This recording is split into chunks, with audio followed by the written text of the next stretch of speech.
Hello there, Internet. So, going to be talking a little bit today about this Razbam DCS situation. I'm a little bit late to the party, but I've been on vacation last week, and the week before that was getting ready to go on vacation, and the week since has been recovering from going on vacation. You know how that goes. At any rate, there's a little bit of a hissy fit going on between Razbam and DCS, or Eagle Dynamics over DCS, and it appears Razbam products will not be getting finished or updated, including things like the F-15E. And for the past 5, 6 years, I have said I'm looking forward to the F-15E module, but Razbam has always been my response. And I did buy it because there is a nostalgia place for this aircraft in my heart.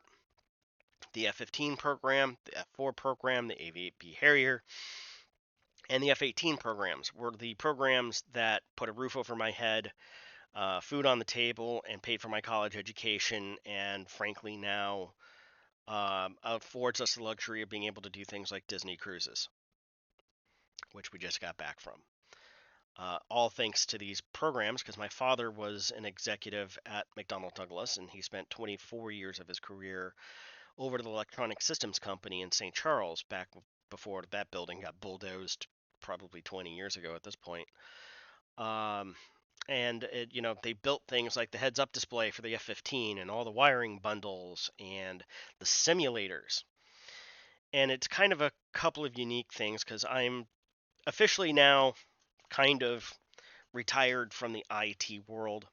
I spent 25 years in IT, and things have kind of gotten to the point where uh, my skill set's not what's out there today, and I did very well in the business, and I'm just kind of tired and on wanting to go do something else. That something else is, so long as my health remains intact and I can pass a physical, getting my commercial pilot's license, getting my CFI, and probably just gigging it out as a flight instructor for the next 15, 20 years, and at least get one of my hobbies paid for by somebody else.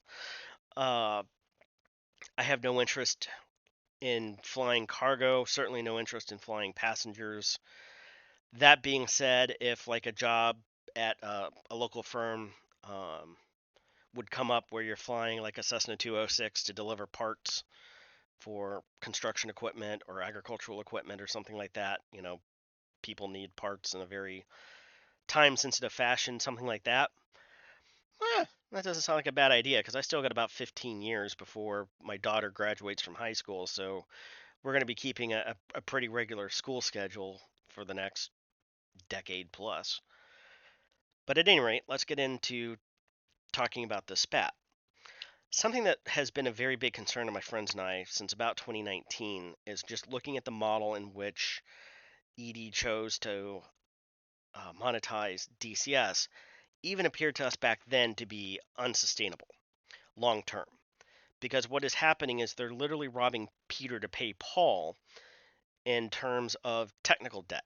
And I have been a part of projects in my career where things like this, where technical debt piled up to the point where it killed the project and doomed the project. So I had seen this happen before a couple of times in my career, and also had been experienced with having a platform that allowed for third party development into it. And we had to drastically alter the way that we did releases in order to accommodate that better. And what we had found, and now granted, we were dealing with financial software, a little bit different stakes. But whenever we exited the development stage and went more to a production stage, we dramatically had to slow everything down and get to the point where we were really only doing a major update about mid-year and end of year, and then maybe if a bug hot fixes as required with maybe a quarterly patch to fix known issues and bugs as they arose, because no matter how many test cases and edge cases you tested for, somebody would hit some combination of buttons and some sort of order that you could never predict and go, how the F did they do that? So we'd have to resolve those cases and stuff going on.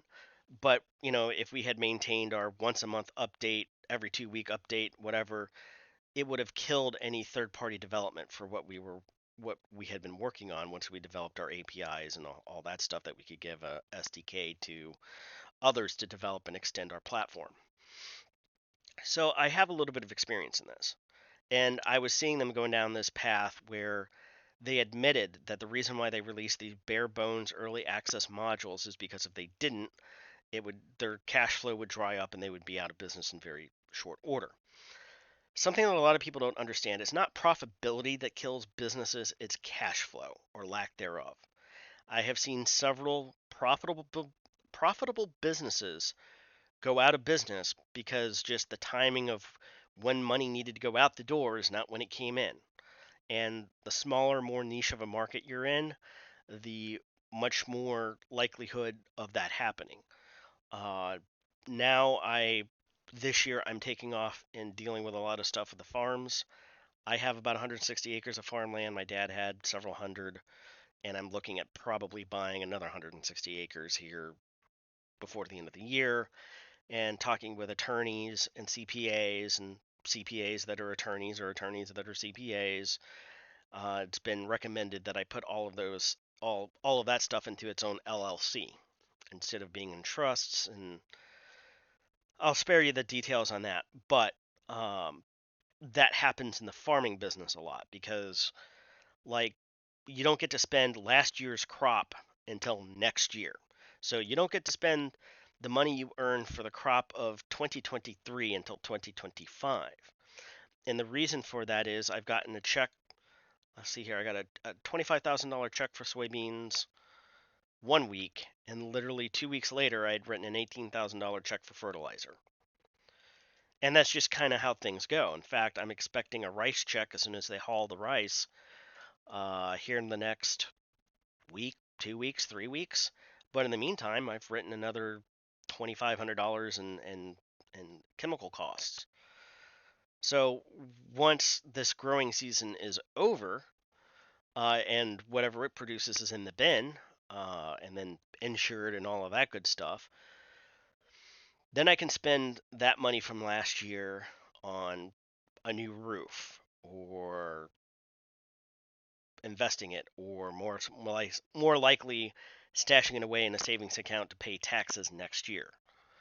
Uh, is how that's going to go. But you've got to be careful about your cash flow. All of a sudden, you have a $25,000 uh, fertilizer bill come due, and you have no cash to pay it, and you're bankrupt.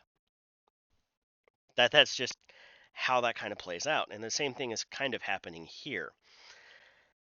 And to be fair, I had looked about 10, 12 years ago after I had sold that software company that I had talked about earlier with the platform and all that good stuff to a company out in San Francisco. I had sat down, I was flush with cash, and I was like, all right, what do I want to do next? I'm like, I really want a detailed F4 Phantom module. And at that time, I think it was DCS 1.5. And I got serious enough to the point where I sat down with somebody at Boeing about licensing.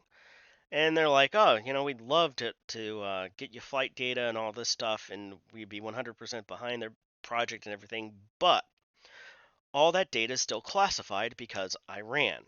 And we don't want Iran to have access to a highly detailed simulation or simulator that they could then use off the shelf to train their pilots. Or rather, the DoD doesn't want that. Fair enough. However, I had looked at the finances behind this, and I figured that it would require an artist, but there were already several very highly detailed 3D models out there for platforms like Maya and 3D Studio Max back in the day. I don't know what the du jour choice is, Lightwave. I'm pretty sure that everything's what Maya probably these days. I haven't heard 3D Studio Max, but granted, I haven't been in the space in a while either. And by a while, I mean like 20 years. Back in my day, it was still Lightwave. Our Lightwave was a very competitive product. I liked Lightwave. Anyway, um, you could hire an artist on a contract basis. Once you get the textures and the models and all that stuff done, they can pretty much go on. And then if you need, let's say they update things to PBR, you need them to come back and redo some textures or update as things go on, you can do that on a contract basis. And then I figured that you were probably going to need a couple of software people who either had pilot's licenses or an aeronautical engineer who also had a degree in computer science. Well, hey, I live in St. Louis. Guess what we have a lot of in this area? Well, we've got schools like Rolla, WashU, SLU, MU, Champaign-Urbana that produces aerospace engineers, many of whom who work at Boeing. And I can guarantee you that I could find one or two that are tired of dealing with that crap, that if they were going to get equal or better pay to come work on a civilian entertainment product with, not the risk of if you fuck up, people die, stress behind it, I could probably poach one or two very good people away at a reasonable amount. Uh, you know, sign the licensing deal with ED, get access to the SDK, probably take about 18 months to produce something. And I figured that after you figured in pre-sales, initial sales at full price, discounted sales over time, because there'd always be new people coming into the uh, arena, coming into the product, DCS as a product and things like that, people leaving, people coming back over time and things like that. I figured you could make it work. I figured that you could make a profit up until about 4 years after release. At that point, sales would draw below what it would cost to keep everything afloat. Granted, maybe you could hire one or two programmers on a contract basis and then just keep one engineer slash programmer on full-time staff to make updates to the product and stuff like that. But under the way that it was currently structured, with DCS being a free-to-play product and then you buy the third-party modules, just didn't appear to me to be sustainable. And furthermore, as we went on, more and more time passed, it became very clear that they were robbing Peter to pay Paul. Uh, you know, Cannibalizing sales of, let's say, the Apache module to finish the F-16, or the F-16 to finish the F-18. We're still lacking features from the supercarrier that was promised, like almost 5 years ago. The briefing room, I still don't see a briefing room on the carrier. Excuse me. Now, I've not been paying super close attention to DCS over the past 6 months. Maybe I've missed something. But as far as to my knowledge, that's the case. The other thing that I will go out there and tell you is that in 2019, myself and a few other people had gotten together and had developed a very BMS-like experience as best as we could do in DCS. We had built what was probably it was the fastest processor we could get our hands on, and enough RAM to run the server in a RAM disk, essentially. And we got things to the point where we were creating missions with 2,500 armored vehicles aside fighting each other, and the server would not crash. Now, any client that connected to the server would crash because it couldn't render all of that and the way that DCS and all that stuff works. But from a server side perspective, we had gotten things down and we had been able to get things to balance out to where the AI would fight each other in a somewhat sustainable, and depending on how we configure things, we could maybe give red 4 a little bit advantage on one map or one scenario and blue 4 a little bit more of an advantage on another. But it could also balance out things so that, as you go throughout the day, what we'd see on other servers was like you'd have 25 red players and 5 red at certain times of the day. And then other times of the day, you would have 25 or 30 blue players and 7 red players. So have the AI to step in to try to balance those out to where the effect of the players on the scenario was that they were putting their thumbs on the scales, and whoever was able to do that more, complete missions more effectively and things like that, would tip the balance of the scales. And it worked fairly well up until about I think it was about March of 2020, because it was just as the pandemic was happening and we were getting ready to launch the server as a public beta.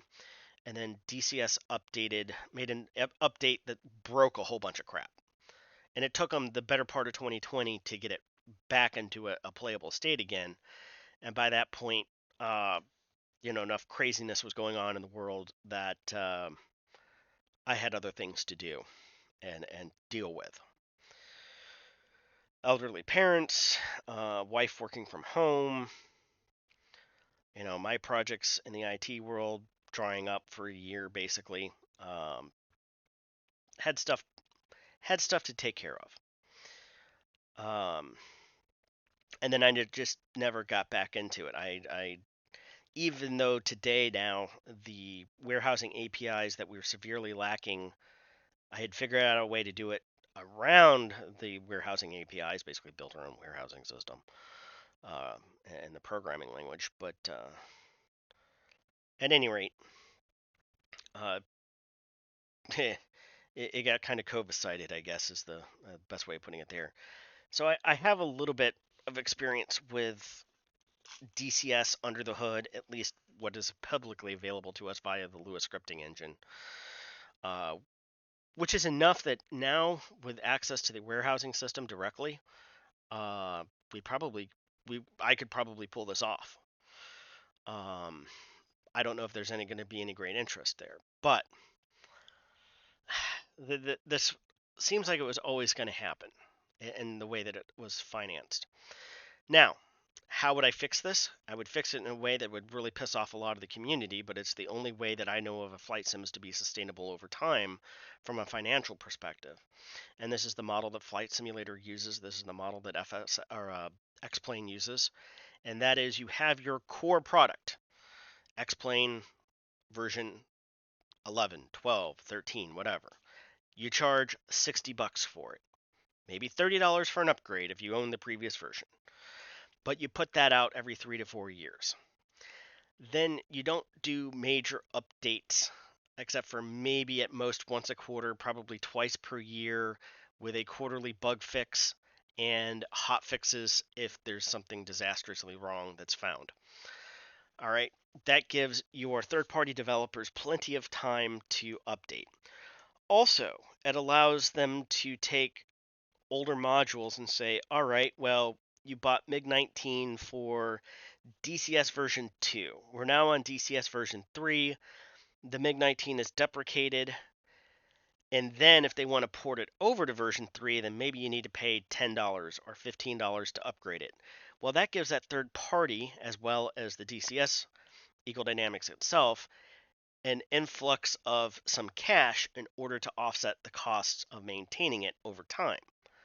Yes, it sucks that you have to spend another 10, $15 in order to use something that you purchased on the old into the new, but let's face it, if you bought the flying JSIM 727 for X-Plane 10, actually I think 11 came. Was it 11 between like 11 and 12? There was a new version that came out. And if you owned the old version, you got a discount. But, new platform, you buy the cockpit and the plane again. Yes, again, a lot of people don't like that, but that's just how this genre works and survives. Now, for this to work, DCS, the core of DCS would have to include the maps, all of the asset packs, including the World War II asset pack, and I would argue FC3 or whatever's replaced FC3, FC4, whatever it is, whatever they're calling it, uh, with some basic aircraft, needs to all be packaged as one product, sold and updated once every 3 to 4 years for maybe an upgrade cost of $30 or brand new cost of $60 plus the third party modules on top of that. Now I'm not exactly sure how that would work with some of the third party maps now, but that would be how I would do it that way. And also the super carrier that needed to be included as well. That should have been like a thing from going from version 1.5 or to 2 or 2.5 or whatever numbers you want to use. But from one major milestone to the next, should have included some of the stuff. That way, then you're not breaking up the player base. Everybody would have access to the same ground units. So you don't have that one guy who didn't spend whatever it cost for the World War II asset pack on sale. Oh, well, he can't really run mission. Excuse me, he can't really run missions with the rest of the group who've afforded it or can afford it or have purchased it, and maybe he has no interest in World War II, but maybe you're doing a 1960s or 1970s Bush War scenario where you're using World War II equipment, leftovers in places like Africa, which did happen. Uh, things like that playing out. But you can't, and it's kind of a cluster, and it divides the community. It makes it harder. It's like the South Atlantic map. I would like to fly in the South Atlantic map sometimes, but not enough people own it to make it worthwhile for doing for like We Run Liberation, or I guess We Run Retribution is a better term, or various other groups, or a multiplayer server and stuff like that. So basically, I'm stuck doing that on like a Liberation or Retribution campaign, uh, solo, um, you know, single player basically, which is fine. I get to use it. But like Sinai map, that would be cool, but not everybody I know owns the Sinai map. At most, Nevada's another one. Very few people own. It would be cool to do some stuff there. I haven't picked up the Kola Peninsula map, primarily because I'm running on a hard drive space or SSD drive space, I guess. I am planning to build a new supercomputer this summer because I need a tax write-off, and I can do that. I could do that now. Um, but until then, I'm not likely to purchase anything else. And even then, I'm kind of looking at things from a perspective of, well, because I would really like, I had done a Strike Eagle campaign last fall on the Sinai map, in fact, and I was getting ready to release it in October. Um, and then, shit happened and went, probably not in great taste to do that right now. Uh, so I don't know if that campaign will ever see the light of day. But that's also kind of gets into the why I've been producing content. Is it seems like every time I do something like that, something happened, and so it's like, well, yeah, is what it is. So anyway, I thought I would do a quick video here talking about the Razbam DCS situation and things as a whole. I still think that there's going to come a better combat flight simulator product on the market in the next few years. Um, whether that's like a Falcon 5, because micropros, maybe, I don't know. I don't know what that's going to take. I can tell you it take about $30 million in 3 to 4 years with Unreal as your foundation engine to probably do it and do it right. Um, you know, there have been some of us that have flirted with the idea of, well, launching a Kickstarter. I'm like, that'd be a great idea. I have the project management experience and stuff like that, but we'd still need to find like an aerospace engineer too, which I could do here in St. Louis pretty easily. Um, oh, that was the other thing about the F4 Phantom mod was at the time, many of my old neighbors, people my dad knew, were engineers who actually worked on designing various systems. And I mean, they were senior engineers who worked on the hydraulic system or the thermal modeling or this or that, uh, that I would have had access to, that I could pick their brains about how things were supposed to function, how they did it, X, Y, Z, and stuff like that. Unfortunately, over the last 10 years, that the by 2018, 2019, those days had passed because unfortunately, most of those people had passed on, including my dad at this point. So, anyway, I think I'll probably cut the video here. I keep saying I'm going to do content. I've run into a couple of problems. One is on days when I'm here, we have a new co-pilot and flight engineer. Their names are Fred and Penelope, and Fred in particular likes to bark at leaves going down the road. So anytime the mailman runs by, anytime a yard truck, well, actually Penelope doesn't like the diesel trucks so much, they bark. And it's picked up on the microphones because they usually start at least down here and go from there. Uh, this is the summertime.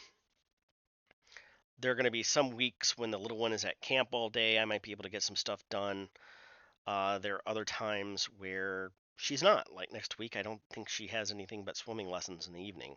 So we're going to have to find things to do in the daytime, like go to the Science Center, go to the zoo, go to Six Flags, all that good stuff, and then go swimming.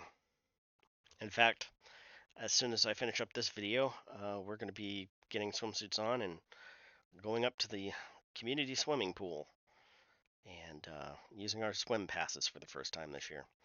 So I'll let it go there. But yeah, I think that we've reached the point where we're coming to the end of the road of DCS long term. They've just got too much technical debt piled up, and it's going to kill their third-party module makers probably over time, especially if they keep producing a lot more modules. The more you produce, the more you got to keep up with, and sales decline over time. So unless you're working on the next new hot thing, and the way that DCS does monetization, it's kind of one and done, and that's just not going to work unless some of these third-party developers are allowed to say, "All right, we're gonna develop um, uh, the AV8B Harrier to version 2, and it'll be a $10 upgrade or something like that." All right, until next time. See you later.